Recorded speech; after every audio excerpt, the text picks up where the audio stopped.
Hola, muy buenas noches. Pues muchas gracias por acompañarnos. Soy el doctor Cristian Hernández, uno de los médicos del equipo médico de Prime My Body y pues gracias a Dios y a ustedes por acompañarnos en esta noche más de Hemp and Health. Doctora Alexa, muchas gracias por estar aquí también con nosotros. Doctora Camberos, Arisbeda, hay muchas caras conocidas y afortunadamente también muchas personas que no conocemos, pero pues muchas gracias por acompañarnos. En unos cuantos minutitos ya comenzaremos con la plática de hoy. Doctora Alexa, por favor, a ver qué nos quiere comentar. Es que es un gusto nuevamente tener a tanta gente reunida por un tema tan importante en la actualidad que está pegando, o que si no de manera directa todos conocemos a alguien que está en contacto con este problema que es el COVID-19.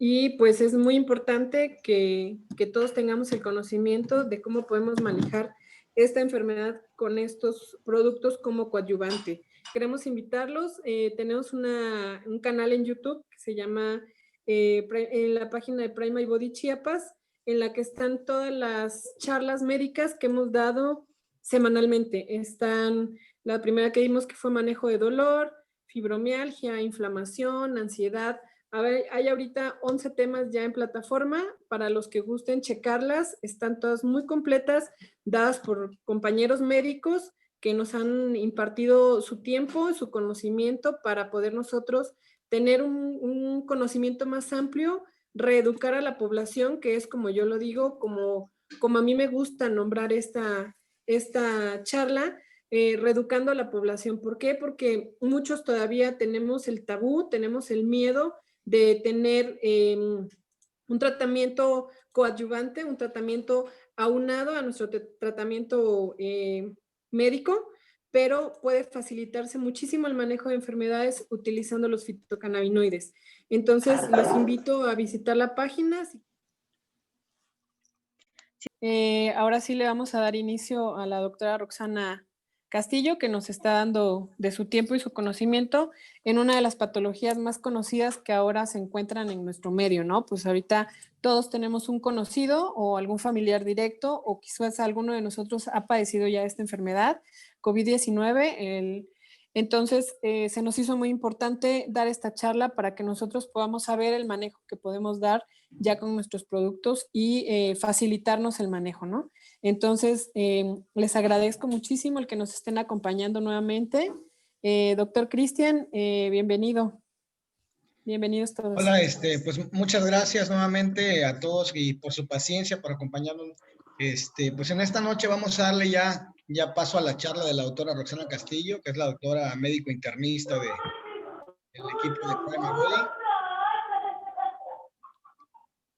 Pues bueno, a quienes estén acá, por favor, si nos apoyan silenciando sus respectivos micrófonos, y pues también compartir la liga de Facebook Live para que puedan darle seguimiento ahí. Muchísimas gracias. Bienvenida, doctora Roxana Castillo, por favor. Muchas gracias, doctor. Entonces, vamos a comenzar con este tema. El día de hoy vamos a hablar acerca de los fitocannabinoides en COVID. Pues mi nombre es Roxana Castillo, yo soy médico especializado en medicina interna.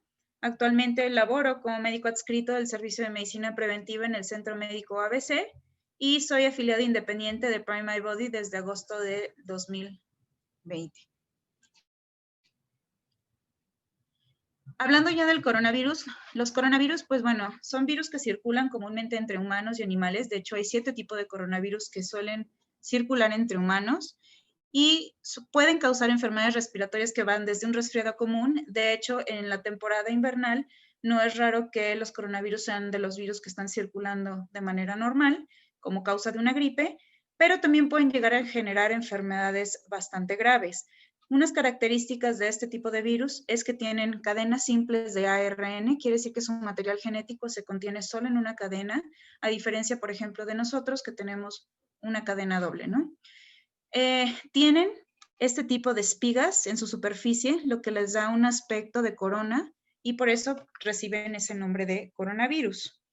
Ahora, estos que están a la derecha corresponden a los virus que se asocian a enfermedades graves.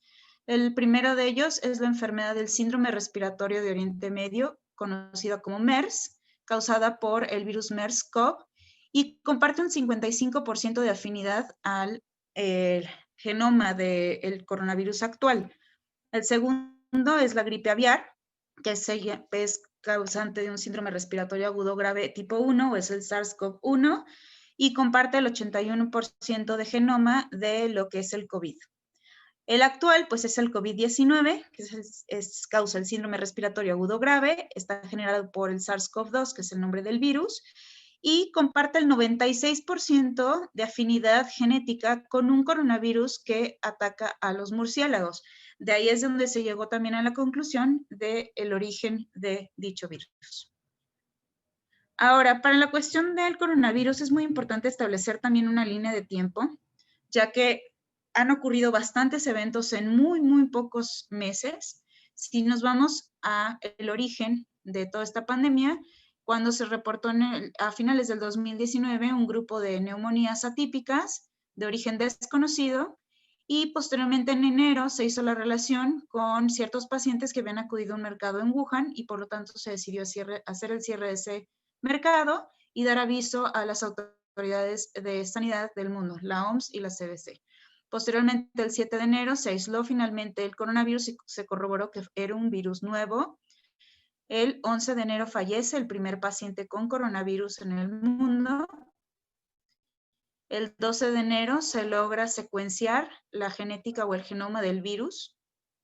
Y el 13 de enero, pues bueno, se reporta el primer caso fuera de China y se reportó en Tailandia.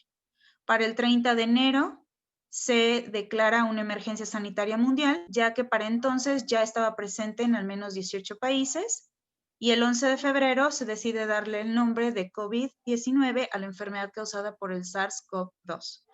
Para el 27 de febrero se presenta el primer caso de COVID en México, donde era un viajero que provenía de Italia, y para el 11 de marzo se declara ya una pandemia global con la presencia del COVID en al menos 68 países del mundo.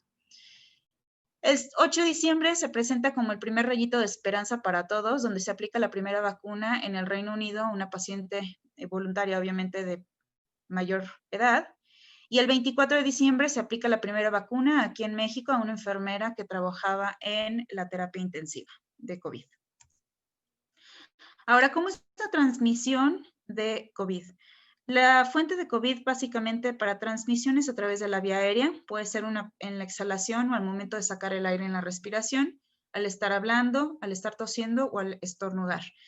De este tipo de acciones va a determinar el tamaño de las gotas que nosotros saquemos al medio ambiente.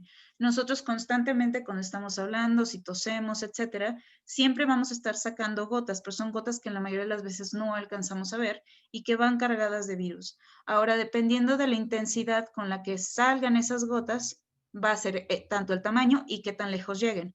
Por ejemplo, con un estornudo van a ser gotas muy pequeñas porque salen a gran velocidad, y esas se pueden quedar, como pesan muy poco, suspendidas en el aire a través del tiempo, y esas son las que se van a adquirir a través de la vía aérea directamente, y es una transmisión por aerosol.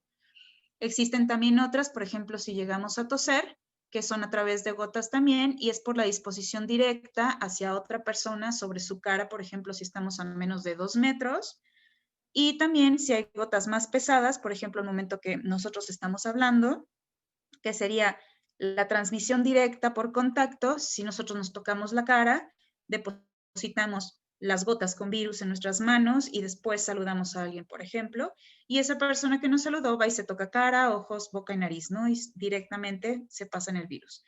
Ahora hay otro tipo de contacto que es la transmisión indirecta, cuando nosotros, por ejemplo, estamos tocando la computadora, estamos agarrando la mesa, y mientras estamos hablando, todas esas gotas de respiración, por así decirlo, caen sobre la superficie, otra persona viene, las toca, igual se las lleva a la cara. Y lo que les comentaba de este lado, dependiendo del peso de las gotas, es el riesgo de transmisión y la vía por la cual se adquiere. Y gotas más ligeras como estornudo pueden quedar flotando en el aire. Ahora, se cree que para que nosotros tengamos una exposición importante o considerarnos como un contacto cercano, tendría que ser, pues, estar menos de 2 metros por más de 15 minutos con una persona, que es donde se tiene una carga mucho más alta del virus. ¿Qué afecta directamente el SARS-CoV? Como tal, pues bueno, afecta principalmente las vías aéreas, que es su sitio de entrada, pero de ahí puede haber diferentes modalidades, desde los casos asintomáticos, donde el paciente tiene una carga o recibió una carga de virus muy pequeña y su sistema de defensas logra frenarlo y no presentar ningún síntoma, o podemos presentar una enfermedad ligera, donde pues nada más son malestares generales y se queda todo ahí. Sin embargo, también hay algunos casos severos donde se puede producir una respuesta inflamatoria sistémica, que quiere decir que se afecta de manera general el cuerpo, y masiva, que quiere decir que es muy agresiva. Y fenómenos inflamatorios y trombóticos, o sea, asociados a formación de coágulos muy pequeñitos en diferentes órganos, que finalmente pueden llegar a causar un cuadro grave de falla en general en el cuerpo. En cuanto a la estructura del COVID, pues bueno, es esta. Prácticamente en la parte interna tiene su cadena única genómica, que es un ARN, y este va a ser importante por la cuestión de las vacunas. Y este va a estar rodeado en una cápsula que está hecha a base de proteínas y diferentes tipos de azúcares, y va a contener también en su superficie estas proteínas que se llaman proteína S o proteínas Spike. Estas van a ser importantes porque son las que van a permitir que se una a receptores que nosotros tenemos naturalmente en nuestras células, principalmente en las células de pulmón, que son receptores para la enzima convertidora de angiotensina. La función natural de este receptor o de este sistema es el control de nuestros electrolitos, el control de nuestra presión y regular qué tanto se abren y se cierran nuestras arterias. Entonces, ese es el sitio donde el virus se ancla. Ahora, en este esquema, en la parte superior, tenemos nuevamente el virus de COVID, donde viene el SARS-CoV, se ancla a nuestro receptor y entra para que nuestro propio organismo, con nuestros propios mecanismos, formemos más virus. ¿Qué es lo que sucede? Es algo similar, así por ejemplo, yo tengo todos los ingredientes para hacer pan, pero no tengo la batidora, el horno, el molde. Entonces, ¿qué es lo que hago? Me escabullo dentro de una panadería y a base de utilizar todo su equipo, yo fabrico mi pan. Es lo mismo que hace el virus. Entra al cuerpo, suelta su material genético y utiliza todos los mecanismos para replicación para poder leer todo su material genético y sacar viriones nuevos. Ahora, ¿cómo es que causa daño el COVID? Lo hace a través de varias vías, y estas van siendo vías que de alguna manera son progresivas. Una vez que entra el virus y se une a los receptores, se cree que puede llegar a causar un efecto directo de daño en esas células. Segundo, una vez que se une también a esos receptores, va a causar una falla en el sistema renina-angiotensina-aldosterona, que es precisamente ese mecanismo que les comentaba, que regula electrolitos, la presión y qué tanto se abren y se cierran nuestras arterias. Una vez que este daño ocurre, va a haber daño directamente a los tejidos, se va a causar inflamación, va a haber cierre de esos vasos sanguíneos y puede haber aumento en la permeabilidad de esos vasos, permitiendo que haya fuga de líquidos hacia donde no debería de ser.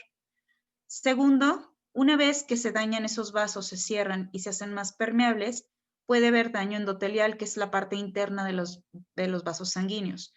Cuando se llegan a dañar esta parte de los vasos sanguíneos, puede haber muerte suicida, por así decirlo, de alguna de estas células, que se llama apoptosis, y también va a haber incremento en los marcadores de inflamación y en la liberación de sustancias que favorecen la formación de coágulos. Segundo, se causa también una pérdida del balance o la respuesta adecuada del sistema inmunológico. Nuestros linfocitos, que son parte de nuestras células de defensas, están librando una batalla contra el virus y llega un momento donde sus elementos se empiezan a agotar. Ya no tenemos suficientes linfocitos, ya sea porque están dañados, porque están ocupados por el virus, etc. Entonces empieza a haber una pérdida de esas reservas. ¿Y qué es lo que sucede? Entra como segunda línea de defensa otro tipo de células y respuestas que no son tan inespecíficas y no son tan regulables, y esas hacen que se libere de manera drástica una cantidad importante de sustancias inflamatorias, como son interleucina 6, que es importante, y eso nos va a llevar a un ciclo importante entre que inflamación y trombosis, y nos da cuadros de falla orgánica múltiple. Hay diferentes estadios de la enfermedad que están regulados dependiendo del daño que vaya teniendo un paciente con COVID. En el estadio 1, que es el más común cuando hay síntomas, es cuando tenemos la máxima cantidad de liberación de virus de nuestros pulmones y células a la sangre como tal, y es cuando tenemos el mayor daño a este tipo de células. Aquí es cuando el paciente puede presentar tos, fiebre, cansancio, dolor de cabeza y dolor muscular, y es muy poca las alteraciones que tenemos o llegamos a tener a nivel de laboratorios. Después de esta fase, que es el estadio 2, es la fase pulmonar.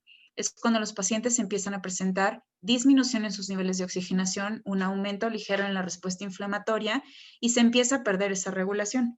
Ahora, aquí todavía no hay tanto riesgo de formación de coágulos, sin embargo, en pacientes que tienen factores de riesgo sí hay que estarlos vigilando, y aquí sí ya puede haber algo de elevación de los marcadores de inflamación sistémica y también que empiecen a disminuir nuestras células de defensas por agotamiento. Posterior a esto llega el estadio 3, que es el estadio más severo, donde ya la respuesta inflamatoria es tan alta que es difícil de controlar. De hecho, no existe un tratamiento específico para este tipo de situaciones.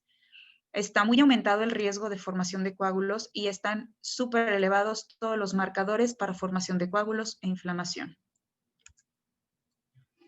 Este nada más es un esquema para que no nos quedemos con la idea de que COVID solamente afecta pulmones, es como lo más evidente, pero podemos tener otros órganos que también están afectados.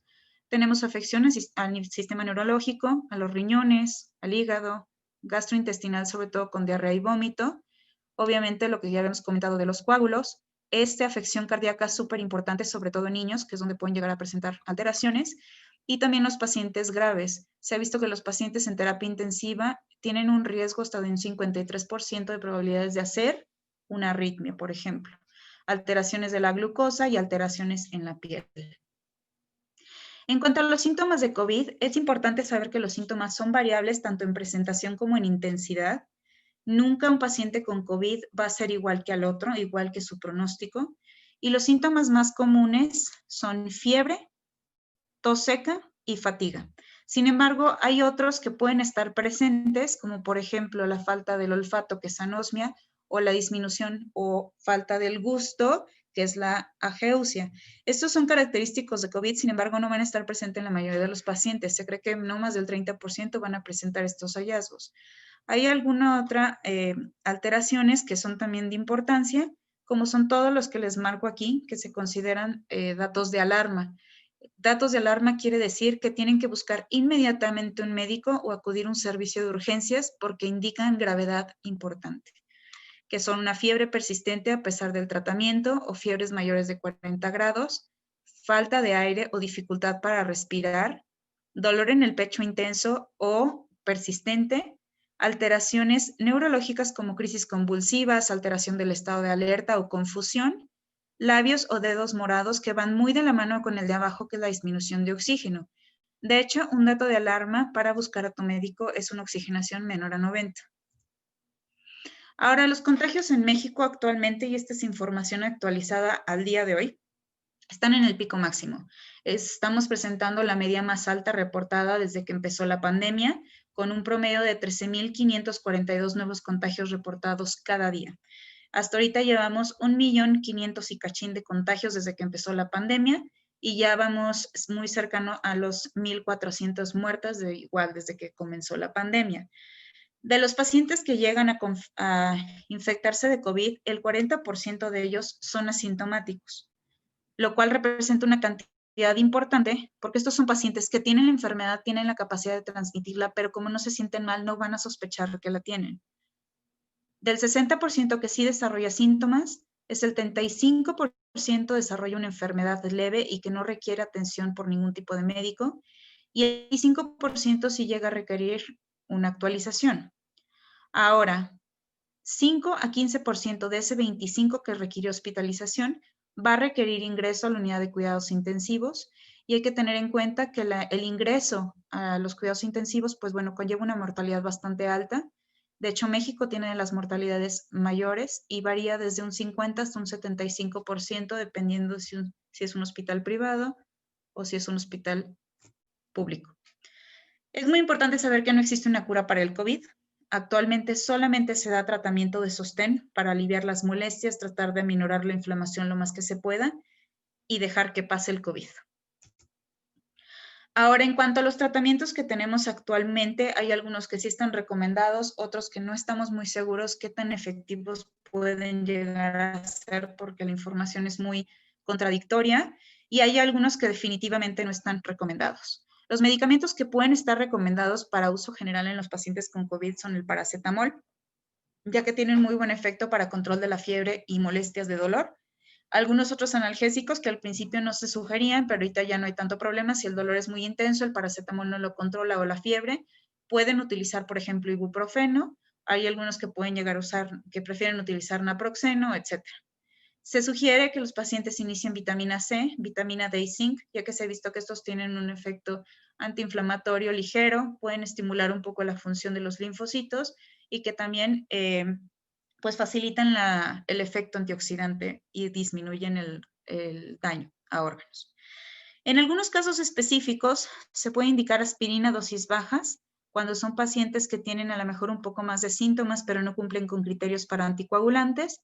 Los anticoagulantes sí se llegan a utilizar en pacientes que tienen síntomas más severos o que tienen datos ya de elevación de marcadores de inflamación sistémica. Y antibióticos. Los antibióticos son de uso exclusivo cuando hay evidencia de que el paciente tiene una infección bacteriana agregada al COVID. No se deben de utilizar para COVID porque los antibióticos son para tratar infecciones por bacterias, no por virus. No tienen ninguna cabida fuera de ese contexto. La dexametasona se llega a utilizar únicamente si el paciente tiene neumonía y empieza a presentar desaturaciones o bajas de oxigenación y se debe utilizar con conciencia, no es para prevenir que el paciente se ponga mal y si se utiliza en formas más adelante cuando el paciente ya tiene gravedad, se cree que puede disminuir un poquito su efectividad. Lo ideal es utilizarlo al momento que el paciente empieza a bajar su oxigenación. Y el tocilizumab, que es un medicamento que ayuda a moderar la interleucina 6, que es uno de los principales pues sustancias que juegan un rol importante en los cuadros de gravedad. En cuanto a los que son de indicación incierta, pues bueno, uno de ellos es el remdesivir, que así está autorizado, es un antiviral que está autorizado por la FDA para uso exclusivo hospitalario en Estados Unidos. Sin embargo, justo hace 3 días, COFEPRIS negó el uso del remdesivir aquí en México porque no está 100% asociado a que hay una mejoría en esos pacientes o una reducción en su mortalidad. Entonces, pues bueno, hasta ahorita queda todavía en pausa. El baricitinib es un inhibidor de la JAK quinasa que prácticamente eso lo que hace es moderar la expresión de sustancias inflamatorias. Entonces, ese solamente se debe utilizar en el concepto de conjunto con el remdesivir. Fuera de ese motivo no hay por qué utilizarlo. Y la ivermectina, el mundo médico está dividido entre que si se usa o no se usa. Hay muchos papeles que lo apoyan, hay otros que dicen que no son conclusivos, hay un protocolo que incluso es el protocolo MAD Plus, que fuertemente lo sugiere. Entonces, ese sí prácticamente es como muy a conciencia del médico. La melatonina que en algún momento se pudo llegar a proponer, sin embargo, no está muy claro cuál sería el mecanismo por el cual ayudaría en COVID. Y otros antivirales como por ejemplo los que se utilizan para tratamiento de VIH, la ribavirina, que pudieran llegar a ayudar un poco en las etapas iniciales, pero igual los estudios no son conclusivos. Hay otros que de plano no están recomendados y fuertemente se sugiere que no los utilicen, lo cual son nuevamente antibióticos en el contexto de COVID. Solamente se deben de utilizar en el caso de la sospecha o la evidencia de que se haya agregado una infección bacteriana, no directamente para COVID. Ahora pongo la citromicina, que también es un antibiótico, y lo pongo aparte porque al principio de la pandemia fue un tratamiento que prometía bastante, sin embargo se vio que pues realmente no disminuía la mortalidad de los pacientes y al contrario, agregaba otro tipo de complicaciones, sobre todo cuando se combinaba con hidroxicloroquina. El riesgo de hacer arritmias fatales y muerte cardiovascular súbita era muy alto, por lo tanto se sugiere que no se utilice ninguna de las dos. El uso de inhaladores. Generalmente el daño que llega a causar COVID no es a nivel bronquial, es de vías aéreas inferiores y por lo tanto pues los inhaladores no ayudarían mucho. pudieran llegar a ayudar en el proceso de la recuperación, pero no al momento de que el paciente esté en agudo, ya que incluso hay algunos estudios donde se cree que el uso de esteroides inhalados pues pueden prolongar la neumonía y disminuir o sea, no favorecer la recuperación. Y obviamente el famoso dióxido de cloro. El dióxido de cloro no está indicado para nada en medicina, en absolutamente ninguna enfermedad. No se sugiere, yo ya he presentado por lo menos 2 casos, un paciente con úlceras en el esófago y otro paciente con una perforación gástrica. No se sugiere que se utilice, por favor, no hay evidencia de que tenga utilidad. Ahora, ¿cómo puede ayudar el cannabis a los pacientes con COVID? Primero me gustaría presentarles un poquito acerca del cannabis para que podamos entender el concepto de por qué nos pueden ayudar. Este señor es el doctor Rafael Mechoulam. Él es un bioquímico de Israel que ha dedicado toda su vida al estudio del cannabis. En 1964 logró aislar el delta 9 tetrahidrocannabinol o THC, que yo creo que es el fitocannabinoide más conocido por todo el mundo porque es el que le da el efecto a la marihuana de pues estar viajado, de estar pacheco, de estar high, ¿no? Sin embargo, pues el cannabis es más que eso. Él encontró que el cannabis contiene más de 500 compuestos, al menos 113 fitocannabinoides descritos hasta el momento, y los más conocidos, pues sí, son efectivamente el THC por el efecto que tiene lúdico de la marihuana, pero también se han descrito otros como el CBD, que ahorita está muy en boga, y el cannabigerol. Ahora, en cuanto a la cannabis sativa va a tener variedades. Va a ser la marihuana, que es la más conocida, y el cáñamo, que es como el primo no fiestero de la marihuana. Y pues bueno, tienen algunas propiedades en común, pero debido a sus estructuras biológicas también hay diferencias importantes. En cuanto a la marihuana, pues bueno, decir que tiene un alto contenido de THC, por lo tanto tiene generalmente un uso lúdico y requiere pues tener como más cuidados. Y el cáñamo no, el cáñamo es una planta que tiene muy bajo contenido de THC, de hecho para poder clasificarse como cáñamo tiene que tener menos de 0.3 de THC y este tiene un alto contenido de CBD. Los usos del cáñamo son muy amplios, no nada más se limitan al uso, por ejemplo, medicinal. Aquí se puede utilizar también para cuestiones cosméticas, cuestiones industriales, como la formación de tejidos, como telas, plásticos, biofuel, alimento para ganado, entre otras cosas, ¿no? De aquí prácticamente el cáñamo se puede utilizar al 100% con una finalidad, ya sea aprovechar sus semillas, sus hojas, su fibra o sus extractos. Y esta no posee ningún efecto psicoactivo, o sea, si alguien fuma cáñamo, no va a tener para nada ningún viaje. Ahora, una parte que es importante es que todos conocemos diferentes sistemas del cuerpo y tenemos una idea de cómo funcionan. El sistema muscular, el digestivo, pulmonar, nervioso, óseo, etc. Pero nunca nadie nos habla acerca del sistema endocannabinoide. Y el sistema endocannabinoide es vital. ¿Por qué es así? Porque el sistema endocannabinoide, uno, tiene una distribución bastante amplia en el cuerpo y es el principal encargado de llevar al cuerpo a homeostasis, o sea, a equilibrio. Es el que va a regular la función de todos los demás sistemas que ya les comenté con anterioridad. Va a mediar la respuesta al estrés, a la inflamación, al dolor, la memoria, al movimiento, a nuestro estado de humor, el sueño, el balance de energía en el cuerpo. Es muy importante en cuanto a la regulación del sistema inmunológico y también nuestro apetito. Va a estar compuesto por receptores, que van a ser los que reciben las señales de los endocannabinoides y nuestros endocannabinoides. Nuestros endocannabinoides, para que más o menos me entiendan, son como nuestros propios CBDs y CBGs. Ahora, nuestros receptores, los dos principales o los más conocidos y estudiados son el receptor CB1, que se encuentra principalmente en el sistema nervioso central, y el CB2, que se encuentra distribuido de manera periférica, sobre todo a nivel de las células inmunológicas. De hecho, está bien sabido que se encuentra presente en absolutamente todas las células inmunológicas. Y los endocannabinoides también hay varios, pero los más conocidos son la anandamida, que fue el que se descubrió primero y se le conoce como pues la sustancia de la felicidad, y el 2-arquidonilglicerol, que es el más abundante en el cuerpo, y estos prácticamente sirven para llevar a cabo esa función de homeostasis-equilibrio. Ahora, no importa si nosotros estamos consumiendo fitocannabinoides, o sea, cannabinoides procedentes de una planta, o si son los endocannabinoides que nosotros estamos fabricando en nuestro cuerpo, Estos se van a unir exactamente a los mismos receptores, ya sea CB1 y enviar una señal, o receptores de las señales de las células inmunológicas en caso de ser CB2, para que éstas puedan llevar a cabo su función. En cuanto al CBD, que es uno de los cannabidioles más, uno de los fitocannabinoides más conocidos, el CBD es cannabidiol, es el más estudiado. Tiene múltiples efectos, como puedan ver en la parte superior que corresponde al azul, pero prácticamente los que nos interesan para cuestiones de lo del COVID es el efecto ansiolítico, quita la ansiedad o la disminuye, el efecto vasorrelajante. Si recuerdan, les comenté que los vasos sanguíneos tienden a dañarse y cerrarse por el COVID y eso causar mayor riesgo de coágulos, de infarto y demás.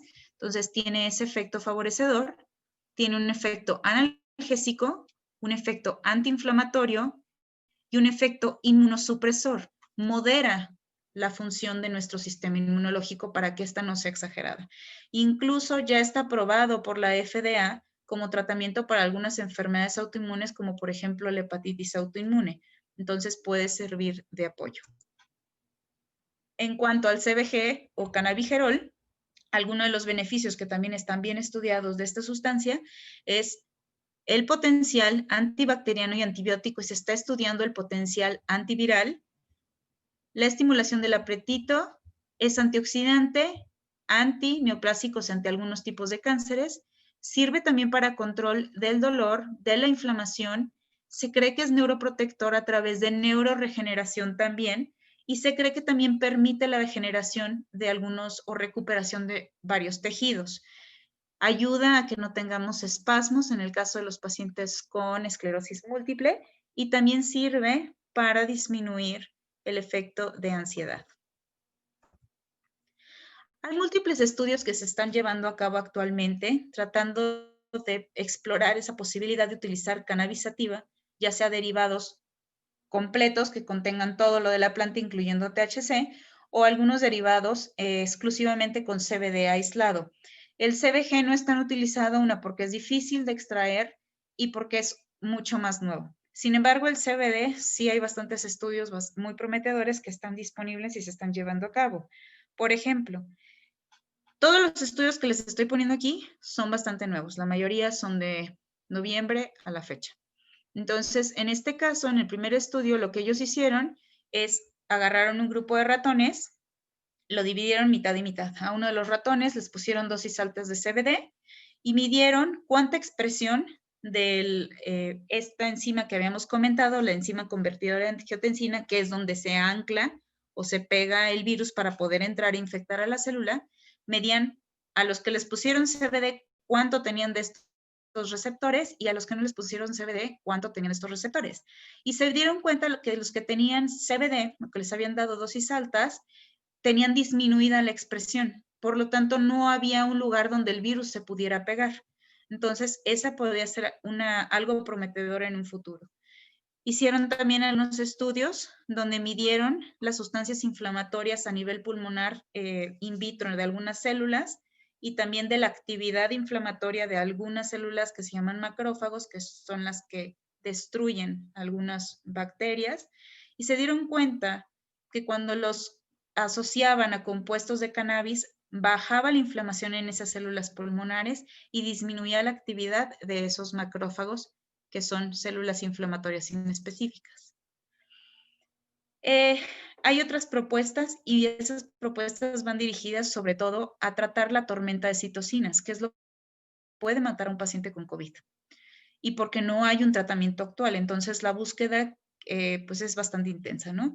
Se ha buscado desde el punto de vista de la apelina, que es una sustancia bastante nueva y recién descubierta, que trabaja en conjunto con el receptor que ya les había platicado a nivel pulmonar, y que se vio que a los pacientes que les ponían CBD mejoraban también la fibrosis pulmonar y disminuía la inflamación a nivel de esas células. También se han hecho diferentes mediciones de marcadores para ver si realmente sirve el hecho de ponerle CBD y disminuir los marcadores de inflamación, y efectivamente funcionó. Hay también otras tendencias tendencias y que también se está prestando mucho que publiquen este tipo de artículos, porque tenemos los científicos que sí les interesa la parte de complementar, hacer uso del cannabis o encontrar un uso del cannabis que pueda ser de utilidad para resolver muchos problemas de salud. Y existe la tendencia de los que no quieren estudiarla, la siguen clasificando como si fuera una droga sin saber más allá y se respaldan por pues no hay estudios, entonces no lo uses, en vez de proponer más estudios. Entonces, por ejemplo, en este primero, prácticamente la justificación que hace este autor es, oigan, si tenemos mucha evidencia de que sirve para control de inflamación en enfermedades como artritis, como las enfermedades autoinmunes de la hepatitis, etcétera, como por qué no lo podemos pasar a uso de, por ejemplo, COVID, que también es una enfermedad que se caracteriza por inflamación. Entonces, que tratemos de romper como ese cuadro donde decimos, no, hasta que haya más estudios. ¿Cómo va a ser cómo haber más estudios si todo el mundo te niega el que los hagas, ¿no? Entonces, más bien van dirigido a eso. Igual, en la parte de acá, es un par de autores que se dieron a la tarea de investigar por qué la FDA trata de negar el uso del CBD y se pusieron a revisar todas las cartas que ellos enviaron a las diferentes compañías de CBD que amonestaron por estar promoviendo beneficios a la salud y llegaron a la conclusión de que no había ninguna causa. Entonces, la causa que ellos decían es porque se va a asociar a mayor actividad de las pandillas. El cáñamo no tiene nada que ver con las pandillas, es completamente legal, no te da un efecto psicotrópico, por lo tanto no se puede utilizar ni clasificar como una droga. Entonces ahí es claramente ignorancia de la FDA, por ejemplo. Ahora, ¿cómo podemos utilizar nosotros los productos de Primal Body con el enfoque hacia COVID? El principal de ellos yo creo que sería el Focus, ya que es el que nos ofrecería mayor rango de beneficios.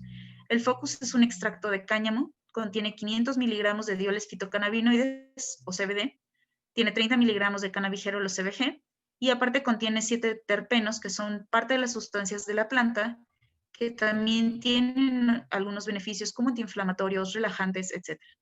Los productos de Primal Body son libres de THC, no tienen la capacidad de causarte un viaje o ponerte pachequito.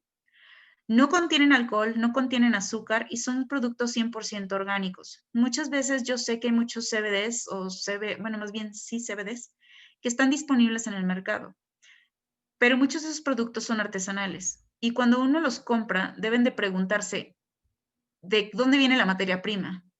¿Esa materia prima realmente fue cuidada? ¿Fue expuesta a pesticidas? ¿Fue expuesta a fertilizantes? En este caso no es así. La empresa, ellos cultivan sus propias plantas, lo que te garantiza que estás recibiendo algo natural y de alta calidad sin contaminación. No contiene ningún tipo de componente genéticamente modificado, todo es natural. Y ellos se caracterizan por haber desarrollado más bien, una tecnología que son liposomas con nanotecnología sonicada. Lo que ellos hicieron es al extracto lo sometieron a ondas de sonido, que lo que hace es romper las partículas del extracto y formar burbujas muy, muy pequeñitas que permiten que su absorción sea muy rápida y que tengamos un efecto prácticamente inmediato. ¿Cómo aplicaría el uso de Focus o en qué ayudaría a un paciente con COVID? Pues prácticamente le ayudaría a disminuir o a moderar la inflamación, modular la respuesta inmunológica para que no sea exagerada, solo se mantenga adecuada, disminuir el dolor, sobre todo la cuestión de dolor de cabeza, muscular, disminuir la ansiedad que puede generar la incertidumbre de que no sabes cuál va a ser tu pronóstico, mejorar el apetito, ya que muchos de estos pacientes sí presentan pérdida importante del hambre, y algo muy importante es que pueden llegar a disminuir la toma de ciertos medicamentos como analgésicos que pues pueden causar sangrados gastrointestinales, asociarse a daño renal o simplemente malestar por estarlos tomando, ¿no? En caso de que los tomen con cantidades abundantes. Tenemos también lo que es Calm, que es un producto que va dirigido a disminuir dolor, disminuir ansiedad, mejorar la calidad del sueño y disminuir también la toma de ciertos medicamentos como por ejemplo somníferos, ¿no? Contiene 500 miligramos de dioles fitocannabinoides 5 miligramos de cannabigerol y aparte contiene una mezcla herbal que sirve para relajar el cerebro, disminuir la actividad y poder llegar a esa zona de calma. Estos son la mezcla herbal que contiene un derivado de té, pasiflora, raíz de valeriana y bálsamo de limón, que naturalmente ya se utilizan en la medicina herbolaria como fármacos para la relajación. Y aparte, la fórmula viene agregada con triptófano y farmagaba, que también son precursores que van a permitir la relajación, formación de melatonina, para que nosotros podamos tener un sueño más natural y más reparador. Y las mismas características que el Focus, libre de THC, sin alcohol, sin azúcares y de alta calidad orgánica. Otro que también puede servir como un auxiliar es Body Therapy.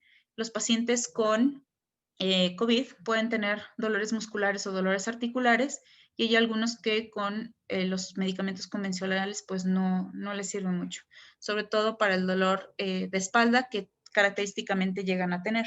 Entonces el Body Therapy contiene también una mezcla de cera de abeja, lavanda y también CBD de alta calidad. Y pues bueno, va a permitir que se relaje bien el tejido profundo, la tensión muscular, aliviar molestias de articulaciones musculares, favorecer la recuperación muscular, sobre todo en pacientes que a lo mejor estuvieron muy inmovilizados durante mucho tiempo y pueden llegar a requerir cierto grado de rehabilitación física, y también puede ayudar a calmar la piel dañada o irritada en caso de que desarrollen, por ejemplo, neuropatías o que tengan alguna lesión por COVID en piel, que también se puede llegar a presentar. Ahora, como conclusiones, el COVID es una enfermedad emergente, es nueva, no tiene ninguna opción de cura actualmente. El factor principal de gravedad es la respuesta inmunológica que está mal regulada y hay una inflamación descontrolada. Y pues el cannabis tiene precisamente esas propiedades antiinflamatorias, inmunomoduladoras y analgésicas bien reconocidas. Entonces, falta mayor cantidad de evidencia científica que apoye los beneficios del cannabis en COVID, tanto porque el COVID es nuevo y porque el cannabis apenas está dejando abrir al mundo, a pesar de todos los beneficios que puede ofrecer y que sabemos que existen, y parece muy prometedora. Entonces, dentro de la gama de los beneficios que nos puede llegar a ofrecer el cannabis en COVID, pues sería un efecto antiinflamatorio, mejoría en el nivel de dolor, mejor control de la ansiedad ante la incertidumbre, inmunomodulador para disminuir la probabilidad a lo mejor de que hagamos alguna reacción más severa, y se cree que también puede llegar a modular el daño pulmonar, sobre todo la formación de fibrosis, ¿no? Cicatrización. Doctora Roxana, muchísimas gracias por esta plática tan clara y tan concreta en un tema realmente complejo. Desde el gremio médico estudiarlo es completamente difícil y lo digeriste realmente de una manera muy sencilla. Pues a las personas que no están en Prime My Body, que no conocen bien los productos, para mí es importante remarcar que si bien el uso de dosis altas, de acuerdo a los estudios, da resultados muy buenos, estamos viendo buena respuesta clínica de los pacientes, definitivamente lo más importante es acudir en tiempo y forma antes de que el paciente se encuentre realmente grave, con un médico que realmente esté capacitado para el manejo y tratamiento de la complejidad de un COVID, que hoy en día es una enfermedad que ha matado muchos miles de personas en todo el mundo. Yo sé que sin demeritar el trabajo de los médicos generales, que somos muy importantes, yo trabajo en un hospital también como médico general, y realmente nuestro trabajo es muy importante como primera línea, pero no hay como el trabajo de un especialista, llamémosle especialista en medicina interna, neumólogos, urgenciólogos, el servicio de anestesiología y por supuesto de medicina crítica, que están como tal con toda la experiencia en el manejo de un COVID en pacientes complicados. Entonces, sí, creo que la doctora Alexa, la doctora Roxana y los demás médicos, el doctor Montalvo, que lo tengo en pantalla también, la doctora Fabiola Camberos, que somos parte todos del equipo médico de Prime My Body, de la doctora Liliana Orozco también, que definitivamente hay médicos especialistas en el tratamiento diagnóstico correcto y adecuado de pacientes con COVID. Entonces, no dejemos que el paciente se complique, no queramos que con 1 mililitro de Focus, pues sane un paciente con un COVID que definitivamente es mortal, con una saturación menor de 85, ¿no? Entonces es muy importante la evaluación médica oportuna. Muchas gracias a todos. Y bueno, y ya, ¿alguna otra duda que quieran aportar? Sí, tiene mucha razón el doctor Cristian, realmente no confiarnos en que los casos van disminuyendo como se reportan en los semáforos, ¿no? Yo creo que esta plática es muy importante, tener en cuenta que este puede ser un muy buen coadyuvante para poder salir del cuadro agudo, pero tener en cuenta que el único método preventivo al 100% es quedarte en casa, mantener todos los cuidados de higiene, de el uso de cubrebocas, mantener sana distancia. Entonces, realmente esto es muy buen efecto coadyuvante. Y también otra cosa que hemos insistido mucho es mantener en contacto el contacto de tu médico e informarle también del uso de nuestros productos, ¿no? Para que también él sepa de qué manera poder adaptar las dosis, ¿no? Que también realmente hay mucho médico que todavía no se ha dado apertura para este tipo de tratamientos. Entonces, sí es muy bueno que todos sepamos manejarlos de manera personal y en casa, porque pues realmente llegando a un hospital, pues ya no es permitido el uso de estos productos, ¿no? Entonces, cuidarnos todos desde casa. Y también ahí comentar que sí también se puede dar el focus hasta en pacientes convalecientes de COVID. Hay casos de compañeros médicos que lo han tomado post-COVID con todas las secuelas que deja esta enfermedad y todos han tenido un muy buen resultado. Entonces, también puede utilizarse.